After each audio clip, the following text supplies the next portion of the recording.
हर घर पाठशाला में आपका स्वागत है। हिमाचल प्रदेश शिक्षा विभाग की अनूठी पहल कक्षा +1 विषय रहेगा अर्थशास्त्र।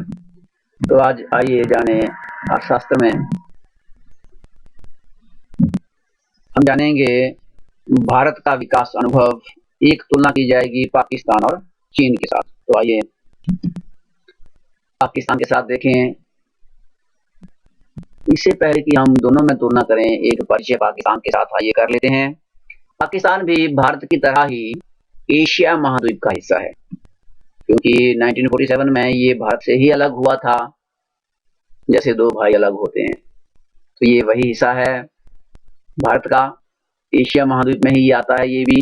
और यहाँ की कुल आबादी ये क्षेत्रफल 8,03,944 वर्ग किलोमीटर है। यहाँ की जनसंख्या 2012 सेंसस के अनुसार 20,70,74,520 है और जनसंख्या के आधार पर यह विश्व में छठा स्थान यहाँ इसका है, पाकिस्तान का। और बाकी देशों के साथ भूसीमा अर्थात बाकी जो देश हैं उनके साथ इसकी बाउंड्री जो है 6,744 किलोमीटर है। 6,744 किलोमीटर भूसीमा इसकी पाकिस्तान की है। और दक्षिण में जो है पूर्व में इसके भारत आता है, पूर्व की तरफ। और राजधानी यहाँ इसकी इस्लामाबाद है। तो इस प्रकार से पड़ोसी देशों की जहां तक बात आती है, पड़ोसी देशों में चीन, भारत, ईरान, अफगानिस्तान ये इसके पड़ोसी देश हैं। और सबसे बड़ा जो नगर है इसका वो कराची है। और यहाँ की मुख्य नदी, जैसे भारत की मुख्य नदी गंगा है, यहाँ की मुख्य नदी सिंधु है। ये रहा पाकिस्तान का नक्शा। पूर्व में हम देख रहे हैं भारत है और दक्षिण में अरब सागर है, पश्चिम में अफगानिस्तान है। ये आप देख रहे हैं, ये पाकिस्तान। पूर्व में भारतवर्ष है जहां से ये अलग हुआ था जिस देश से। यहाँ पे ये अरब सागर है दक्षिण में, ईरान और अफगानिस्तान पड़ते हैं पश्चिम में। और इस प्रकार से ये सारे इसके पड़ोसी देश हैं, अफगानिस्तान, ईरान, ये सारे जो हमने बात की, चाइना और भारत। कृषि योग्य भूमि, ऐसी जमीन जहां पे कृषि संभव है, वो यहाँ पर 27% है। मतलब कुल देश के कुल भूभाग का 27% एरिया ऐसा है जहां पर कृषि की जा सकती है। कृषि कार्य में लगी जनसंख्या, यहाँ कुल जनसंख्या का 42.5% भाग टोटल पॉपुलेशन का कृषि कार्य में लगा है। और सकल घरेलू उत्पाद में कृषि क्षेत्र का योगदान 24.7% है। ये कृषि के बारे में डिटेल रही। अब उत्पादन के बारे में जाने, क्या कुछ उत्पादित किया जाता है पाकिस्तान में। पाकिस्तान में कृषि क्षेत्र के अंतर्गत कपास, गेहूं, चावल, गन्ना, फल, सब्जियां और अंडे, इनका उत्पादन होता है। यहाँ के मुख्य उद्योग कपड़ा उद्योग मुख्य रूप से, कागज है, पेय पदार्थ हैं और झींगा जो एक आकार की मछली होती है, यह उद्योग भी यहाँ पे काफी प्रसिद्ध है। झींगा का उत्पादन यहाँ पे अधिक मात्रा में किया जाता है। तो इस प्रकार से यहाँ की अब आइए जाने मुख्य आयात व निर्यात। क्या कुछ पाकिस्तान आयात करता है, बाहर के मुल्कों से अपने देशों में लाता है, और बाहर के देशों को अपने देश से क्या भेजता है, आइए ये जाने। आयात में मशीनरी, पेट्रोलियम पदार्थ, पेट्रोलियम जिसको पेट्रोल डीजल हम कहते हैं, यातायात के संसाधन, उपकरण, खाने का तेल भी पाकिस्तान बाहर से लेता है। अनाज के मामले में भी अभी पीछे है। अनाज और दालें, आटा, ये सब अभी तक पाकिस्तान बाहर के देशों से आयात करता है, अर्थात दूसरे देशों से अपने देश में लाता है। और दूसरे देशों को क्या भेजता है, निर्यात जिसे हम कहते हैं। कपास, वस्त्र, चावल, सूती धागा, कपड़ा, ये सारी चीजें दो देशों को बाहर के पाकिस्तान भेजता है, निर्यात करता है।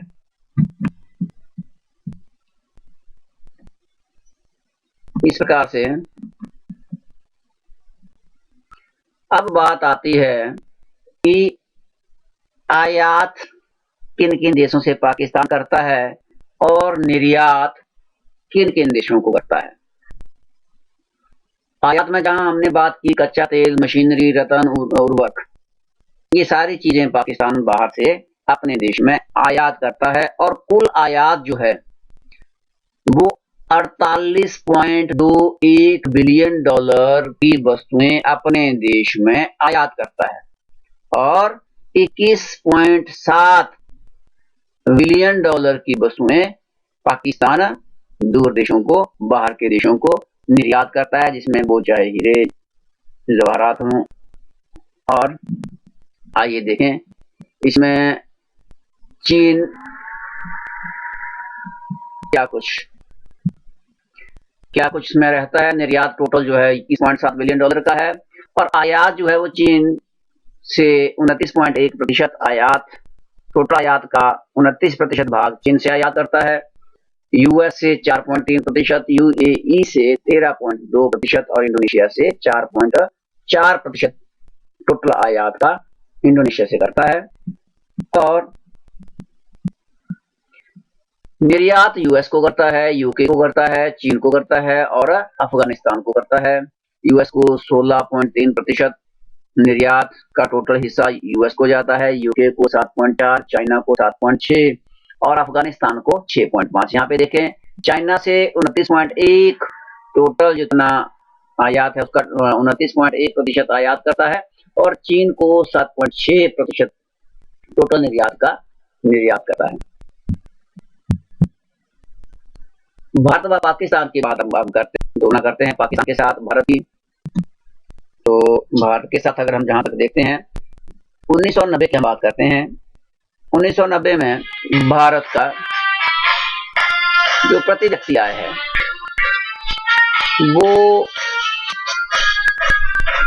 $1380, $1380 और पाकिस्तान की 1360 प्रति व्यक्ति आय है 1990 में। और 2017 में जहां हम बात करें तो भारत काफी आगे निकल गया।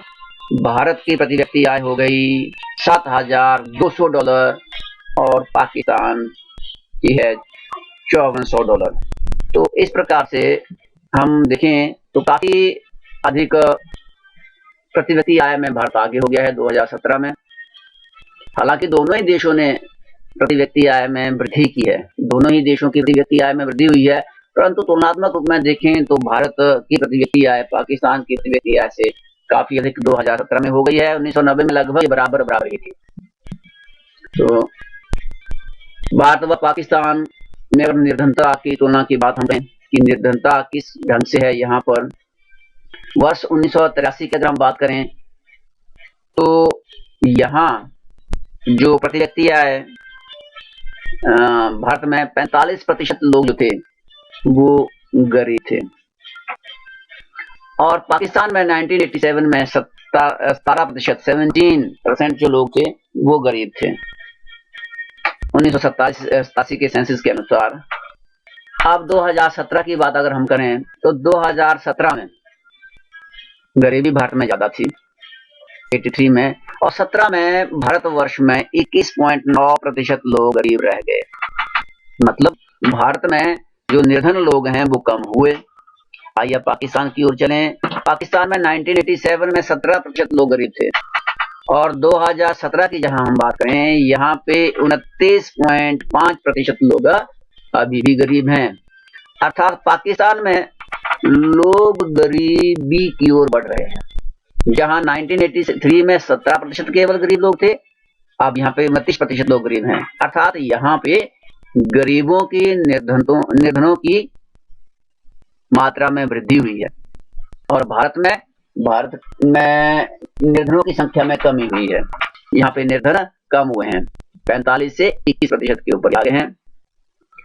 अब सफलताओं की बात करें भारत और पाकिस्तान की कि क्या क्या दोनों देशों में सफलताएं रही, उनकी बात प्रति व्यक्ति आय की बात करें तो भारत में भी दुगनी हो गई प्रति व्यक्ति आय, जैसे हमने पिछली स्लाइड में देखा, और पाकिस्तान की भी प्रति व्यक्ति आय वो भी दुगनी हो गई है।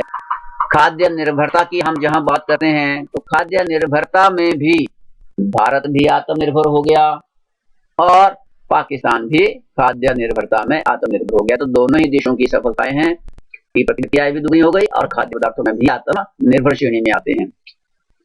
हाँ, दोनों ही देशों में जहां सफलताओं की बात है वहां विफलताएं भी हैं। लाइसेंसिंग राज सिस्टम वहां भी वैसा है, क्योंकि जब भी उद्योग लगते हैं तो परमिशन लेनी पड़ती है, तो लाइसेंसिंग राज वहां पे है। आतंकवाद से संबंधित जो समस्याएं हैं वो बाउंड्री लाइन पे आपस में विवाद चला हुआ है, अभी भी भारत में आतंकवाद देखने को मिलता है। पाकिस्तान और आपसी इस मुद्दे को लेके आपसी सामंजस्य भी कभी बन जाता है, कभी बिगड़ जाता है। दोनों ही देशों में कुछ रूढ़ियां पाई जाती हैं, रूढ़िवादिता पाई जाती है।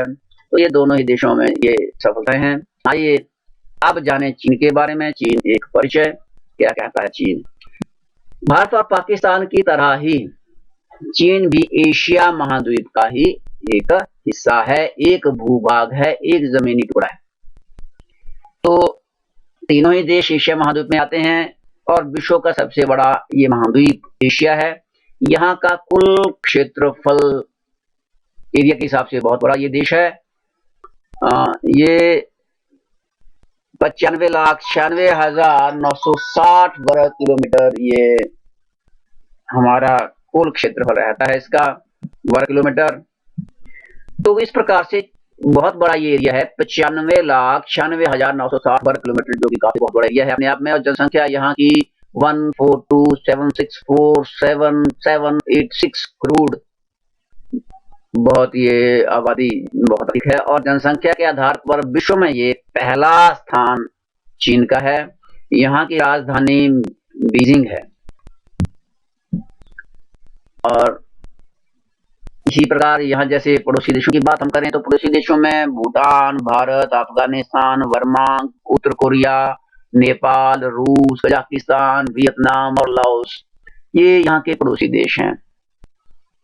विश्व की सबसे ऊंची चोटी एवरेस्ट, जिसकी हाइट 8,848 मीटर है, ये भी यहीं पे ही है, चाइना में। विश्व का सबसे ऊंची चोटी माउंट एवरेस्ट ये रहता है हमारा चाइना। यहाँ पे हमने देखा ये कजाकिस्तान के साथ मिला के हुए ये सारा एरिया, ये भारत, इधर अफगानिस्तान, इधर हमारा नॉर्थ कोरिया है, साउथ कोरिया है, ये सारा नीचे को लाओस वगैरह ना, बर्मा, थाईलैंड, भूटान, नेपाल, ये सारे ही देश इसके पड़ोसी देश हैं। अब मुख्य आयात और निर्यात वर्ष 2017 के अनुसार देखें अगर हम, तो पाकिस्तान जो है 1.731 ट्रिलियन डॉलर का आयात करता है, और जिनमें से 10% अपने आयात का 10% भाग दक्षिण कोरिया से, जापान से 9.2% और जर्मन से 5.4% और ऑस्ट्रेलिया से 4.4% टोटल आयात का हिस्सा आयात करता है, अर्थात दूसरे देशों से अपने देश में लाता है सामान, इतने देशों का। और इसके साथ जहां तक निर्यात की बात है, निर्यात में 2.157 ट्रिलियन डॉलर का निर्यात करता है। अगर हम देखें तो निर्यात, चीन देश का निर्यात काफी अधिक मात्रा में, बहुत बड़ा ये निर्यातक देश है। और अपने निर्यात का 18.2% हिस्सा ये अकेले अमेरिका को ही निर्यात करता है, हांगकांग को 13.8%, दक्षिण कोरिया को 4.5% और जापान को 6.1% हिस्सा कुल निर्यात का निर्यात करता है। तो यदि हम दोनों में तुलना करें आयात और निर्यात में, तो दोनों में बहुत अधिक हिस्सा ये निर्यात करता है बाहर देशों को। चीन और भारत के साथ तुलना अगर हम देखें तो यहाँ का सकल निवेश दर भारत की 30% है, चीन की 49% है, मतलब अर्थात काफी डेवलपिंग स्टेज में है। मध्यम वर्गीय परिवारों की बात करें तो यहाँ पे 25 करोड़ मध्यम वर्गीय हैं, चीन में 33 करोड़ लोग मध्यम वर्गीय हैं। यहाँ की जो वृद्धि दर है वो लगभग तुलनात्मक रूप में बराबर है, 6.8 6.7। इंटरनेट उपभोक्ता चाइना में बहुत अधिक हैं, भारत के मुकाबले 65 करोड़ लोग यहाँ पे इंटरनेट का उपयोग करते हैं। और अंतर्राष्ट्रीय शिक्षा की बात अगर हम करते हैं तो भारत से कहीं आगे चीन है। प्रति व्यक्ति आय $16,600 है, भारत की अभी केवल $7200 है। निर्धनता भी चीन में 3.3, बहुत कम मिनिमम बची है। और श्रम संबंधी नियम जो है वो चाइना में बहुत सख्त हैं और वहाँ पे केवल कम्युनिस्ट पार्टी रहती है और भारत में संपूर्ण लोकतंत्र है। तो इस प्रकार से यही हमारी तुलना दोनों देशों के बीच में इन शब्दों के साथ। जय हिंद, जय भारत।